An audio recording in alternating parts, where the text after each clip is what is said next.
Friends, we are in our last week of our sermon series entitled, And the Oscar Goes To. And tonight is the Oscars.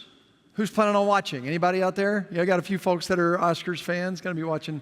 You know, I can assure you that nothing's going to be as good as the stories that we have looked at in this sermon series. I mean, some pretty fantastic scenes from the Bible that we've had a chance to take a look at. And we're finishing it off today with our Special Achievement Award. And so like we've been doing in other weeks, before we announce the winner, we have a couple of nominees to recognize whose performances were quite worthy. The first is Shadrach, Meshach, and Abednego. Now, if you grew up on VeggieTales, or if you have children or grandchildren who grew up on VeggieTales, you might know them as Rack, Shack, and Benny. And if you haven't seen it, I strongly encourage you to check it out. Those are some fantastic ways of telling the stories from the Bible. Shadrach, Meshach, and Abednego's story can be found in Daniel 3, verses 8 through 30. And these are three men who, you may recall, defy an order from King Nebuchadnezzar to bow down and worship him and remain faithful and true to God and to God's will. And as a result, Nebuchadnezzar is furious, throws them into a fiery furnace where they come out unharmed. Remarkable story, and they are one of our nominees today for their courage and faithfulness. The second is the four friends who we read about in Matthew, Mark, and Luke, who take the paralyzed man to see Jesus. And if you remember that story, you recall that they literally raised the roof off of someone's house in order to lower the man in so that they can get him in front of Jesus because they believe that Jesus can heal him, which he in fact does. So those are our runner-ups, if you will, today. And now for our winner. Marissa, may I have the envelope, please? It's our final one, and you can verify that this is fully accurate, right? Oh, okay. All right, good. So are we ready? All right. Our winner in our final special achievement category is Shifra and Pua. Who knows Shifra and Pua? Oh, I can't wait to tell you their story. It's a really good one. It's a one you're going to be glad to know after today. Before we dive into that story, let me invite you to take a moment and pray with me. Come, Holy Spirit, and breathe life into the words that I speak, that they might carry a word from you into our hearts and lives on this day. Amen. Do you accept the freedom and power God gives you to resist evil, injustice, and oppression in whatever forms they present themselves? This is one of the three questions that every time someone joins a United Methodist Church, they are asked to respond to. This particular question is one that calls us to be courageous in our witness for Christ. The story that we look at today is a story of creative and courageous resistance. Now, I want to say this before I dive into the story today. This series that we've been in for the past 3 weeks, Marissa and I planned this series months ago. Even the specific stories that we would look at these 3 weeks. Months ago, because that's typically how we're looking out ahead as we're planning for preaching and for worship. Little did we know, back when we were planning and set these scriptures for these dates, how they would speak into the present moment in which we find ourselves in February of 2025. So our story today is found in the first chapter of the book of Exodus, the second book of the Bible, the second book of the Torah. And a little bit of backstory before we jump in. At the end of the book of Genesis, which precedes it, we hear the story of Joseph Now, perhaps you remember that Joseph was the favorite son of his father Jacob, who came to be known as Israel. That's where we get the name of the people of Israel from. And Joseph is one of 12 brothers, which then foster the 12 tribes of Israel that we hear about in the Bible. Maybe you remember that Joseph was sold into slavery by his very own brothers, who despised the way in which their father favored him, and so sent him off to Egypt with some traveling Midianites so that they would not have to deal with him anymore. Joseph, through a long series of circumstances, rises to a position of influence and significance and power, second in command, essentially, in the nation of Egypt. And in that role plays a significant role in strategically planning for preserving not only the people of Egypt, but people from neighboring countries around them during a time of great famine. As a part of all of that, his own family ends up coming to Egypt to find food, and they are reconciled with their brother Joseph, who graciously welcomes them eventually. And they then take up residence in the land of Egypt and live there for quite some years. Jacob for the last 17 years of his life, Joseph and his brothers for many years after that. And the book of Genesis ends with the story about Joseph's death. And then the next book, the book of Exodus, begins with a listing of the brothers so that we're reminded of all the brothers who have lived in the land and come to Egypt from the promised land. And then right after that, we hear these words, "But the Israelites were fertile and became populous. They multiplied and grew dramatically, filling the whole land." Which is to say to us, all is well. They have settled. They are doing well. They have found a safe place where they can reside and grow and live and be neighbors with others who live in the land of Egypt. But no sooner have we received this good news report than the outlook suddenly turns dark again. If you were here last week, you remember that turn in the story at the beginning of the chapter about Josiah the king and how the kings that preceded him had done what was evil in the sight of the Lord. And at the very beginning of Josiah's story, we hear that he did what was right in the sight of the Lord. Well, this story is kind of like that, but in reverse. Things have been going well for the people of Israel in the land of Egypt. But then we pick up the story in the 8th verse of Exodus 1, and we hear this. "Now a new king came to power in Egypt who didn't know Joseph." Uh-oh. "He said to his people, 'The Israelite people are now larger in number and stronger than we are.'" We're going to pause there for just a moment, as we will do along the way as we read this story. And I want you to notice that just like in last week's story, the very beginning of this story points us to a dramatic shift in circumstances. And notice that this new person who has come to power in Egypt, this new Pharaoh, immediately turns to politics of division. He said to his people. Now, he's the Pharaoh of all the people. And Joseph and his family have at this point been living in the land of Egypt peaceably alongside their neighbors for 70 years.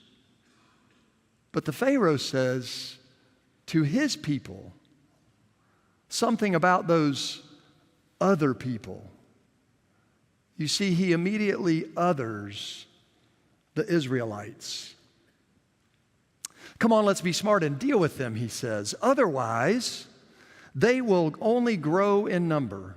And if war breaks out, they will join our enemies, fight against us, and then escape from the land." And as we hear the Pharaoh talking here, we realize that the die is being cast. Under this despot, the Israelites will be treated as the enemy from within, who is to be feared. No longer living alongside each other as neighbors, the Egyptians will begin to view the Israelites among them with suspicion, while Pharaoh stokes the fires of resentment and hatred. Not surprisingly, Pharaoh's fear-baiting will produce class distinctions, and the foreigners, the people of Israel, will be treated as less than human, which we hear in the next part of the story. As a result, the Egyptians put foremen of forced work gangs over the Israelites to harass them with hard work. They had to build storage cities named Pithom and Ramses for Pharaoh. Do you hear what's happening here? Pharaoh is using his people to conscript under hard labor and other people to do the work of building his own little empire that he can control and have power over. As one theologian puts it in regard to this passage, Pharaoh wants to initiate a state policy of coercion and accumulation. Enamored with himself and poisoned by power, he becomes obsessed with this coercion and accumulation. Perhaps this sounds a little too familiar. But the story continues, and as the story continues, there is a glimmer of hope. But the more they were oppressed, the more they grew and spread. You know, the resiliency of a people living under oppression is truly a remarkable thing. It is incredible to see how people will press on to survive against what feels like insurmountable odds. And yet, often, what happens is that this resiliency just makes the oppressor even more angry and more hostile. And so the story continues. The more they were oppressed, the more they grew and spread, so much so that the Egyptians started to look at the Israelites with disgust and dread. So the Egyptians enslaved the Israelites. They made their lives miserable with hard labor, making mortar and bricks, doing field work, and by forcing them to do all kinds of other cruel work. In this story, and in other stories of oppression throughout history, we notice that there is a pattern of escalation. And so what happens next is really quite predictable. The king of Egypt spoke to two Hebrew midwives named Shiphrah and Puah. And here are our women of distinction for today.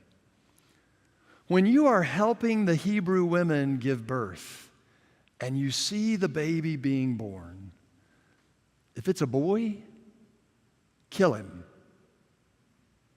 But if it's a girl, you can let her live.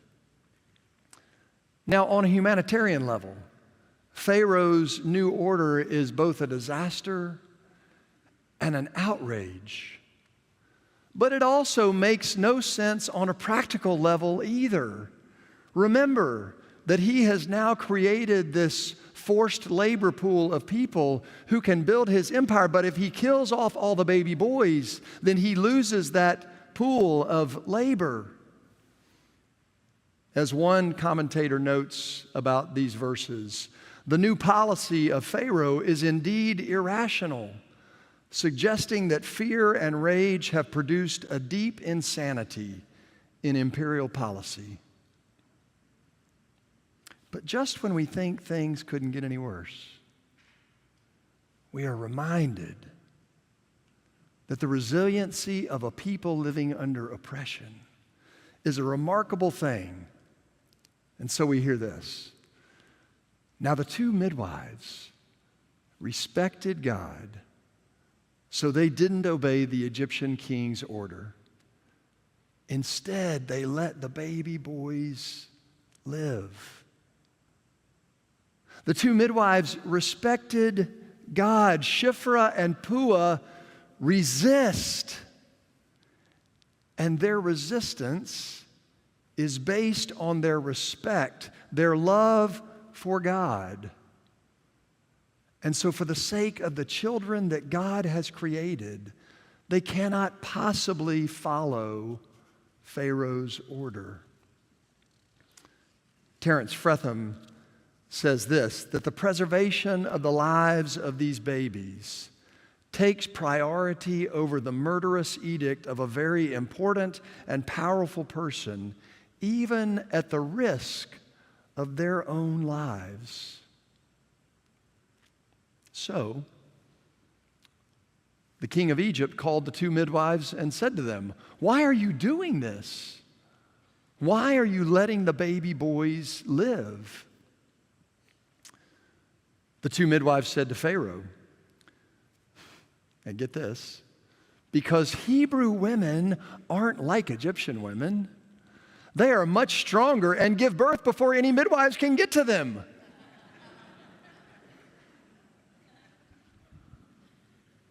What a remarkable response.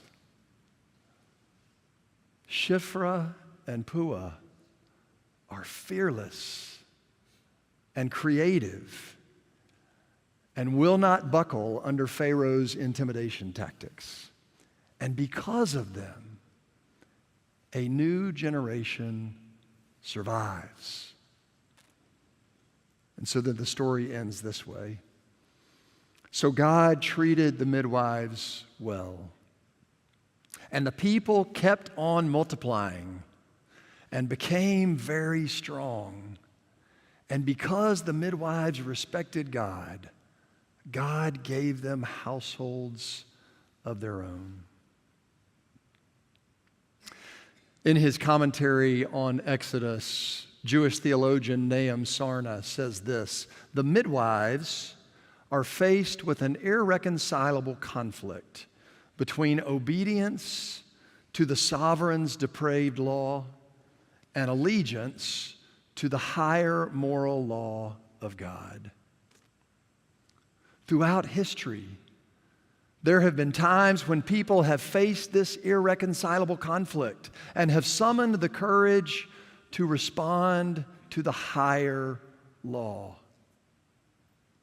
Perhaps these images will help you remember a few of those times. A young man standing in the streets in front of a line of tanks in Tiananmen Square. Rosa Parks sitting on a bus in Alabama. Women standing in the streets and calling for equality and for the right to vote during the suffrage movement. Young men sitting at a drugstore counter in Greensboro, North Carolina. And masses of people walking linked arm in arm together across the Edmund Pettus Bridge. As I see these images and think of those stories, it leads me to other stories as well and examples of people who have responded to the call to resist with courage. I think of Central Methodist Church in South Africa and how they spoke up and resisted the practices of apartheid in that country. I think of the little village of La Chambon-sur-Lignon in France, a community that has had a population that has ranged from 2,000 to 3,000 across the past 150 years. And yet during World War II, estimates reach as high as about 5,000 people for whom they helped offer safe harbor and passage to Switzerland as they escaped the atrocities of the Holocaust during that time. I think of Herbie Rose, an artist in the community of Bradenton, Florida, where Catherine and I lived for some years. And how on an evening when I went to a city commission meeting where they were going to discuss perhaps implementing a new policy that changed the way the community responded toward persons who were homeless in that city. It just so happened to be the same evening that Herbie was given a key to the city for all of the good work that he had done there over many, many years. Now, Bradenton is known as the friendly city.